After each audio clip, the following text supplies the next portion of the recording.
Today, we're going to dive into a set of really powerful ideas about that internal journey we're all on. How we handle the pain that no one sees, navigate tricky relationships, and ultimately, how we find our own strength. So yeah, let's get right into it. We're starting with a thought that, wow, it just gets right to the heart of everything, doesn't it? It speaks to those silent battles that so many of us fight, that invisible kind of pain that we carry around, but man, it feels so heavy. So this first section, The Unseen Tears, is all about exploring the incredible weight of these hidden struggles. It's about taking a moment to acknowledge the quiet pain that we often carry all by ourselves, and that feeling of just complete isolation that can come with it. I mean, this just captures such a universal feeling, that deep, sinking feeling of isolation, when you're just bursting to tell someone what's wrong, but you look around and there's just nobody. The silence is absolutely deafening. And then we get this. This is such a crucial shift in perspective. The whole idea is to stop focusing so much on who or what caused the pain in the first place, and instead to really cherish the people who help us find our way back to laughter. It's a huge pivot from focusing on the wound to focusing on the cure. This naturally leads us right into the truth about our relationships. Because let's be honest, so often the people around us are at the absolute center of both our deepest heartaches and our greatest joys. This really forces us to face a huge challenge, right? How in the world do you navigate life when what people say and what people actually do are two totally different things? It's basically a call to start looking past the words, past the promises, and focus on the actions that show you who someone really is. Now, what's so interesting about this slide is how clearly it just lays out that whole conflict. See, on one side, you've got all the comforting, supportive words that we all want to hear. But on the other side, you have the cold, hard reality of actions that tell a completely different story.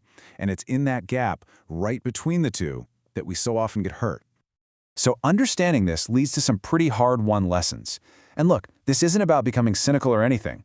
It's about becoming wise. It's about learning to see people's true colors, not when they need something from you, but when they don't. And it's such a vital reminder that having a simple, trusting nature is a strength. It's not some weakness to be taken advantage of. Okay, so after dealing with all these external struggles with other people, the journey has to turn inward. It just has to. And right here, we're introduced to two of our most powerful allies in this whole process: time and patience. Right, so if the answers aren't out there with other people, then where in the world do we look? The focus now totally shifts away from the outside world and toward two incredibly powerful allies we have on the inside. It's such a simple statement, but it is so profound. Time is presented here as the ultimate teacher. It's the one thing that will always eventually reveal the truth, help our wounds heal, and bring clarity exactly when we need it most. And this brings us to patience, or sabr. Now, the key idea here is that this isn't just sitting around, passively waiting for things to happen. No way. It's an active, powerful state of being. It's this deep trust that things will unfold the way they're supposed to. And that trust frees you from that frantic anxiety of needing everything to happen right per second.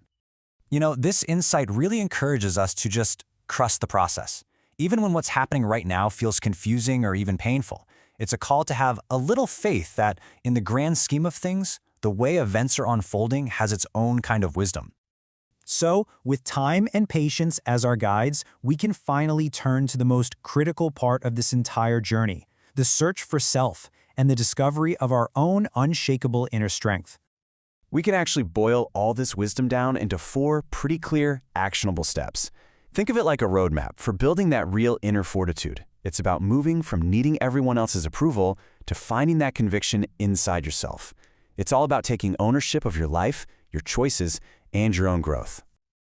This metaphor, it just perfectly captures the whole message of self-reliance. I mean, are you actively carving out your own path, swimming against the current if you have to, or are you just passively letting the world carry you wherever it wants? The beautiful thing is, this suggests that choice is entirely ours.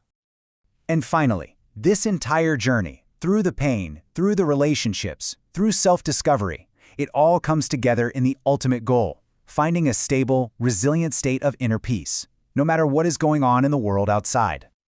This right here, this really gets to the absolute core idea of this whole journey. You can change your house, you can change your friends, your job, you can change everything on the outside. But if the chaos is internal, you just pack it up and carry it with you to the next place.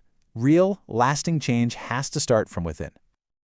And this is all about having the courage to protect your own peace. It means finding the strength to walk away from anything that consistently brings you pain, even if, from a distance, it looks beautiful. And we end on this profound, totally perspective-shifting reminder. After all the struggle, all the searching, maybe the greatest wisdom is just to hold everything a little more lightly. What if real strength isn't about winning every single battle, but about finding the grace to live and maybe even smile right in the middle of it all? Makes you wonder, what window might you need to close to find your own peace?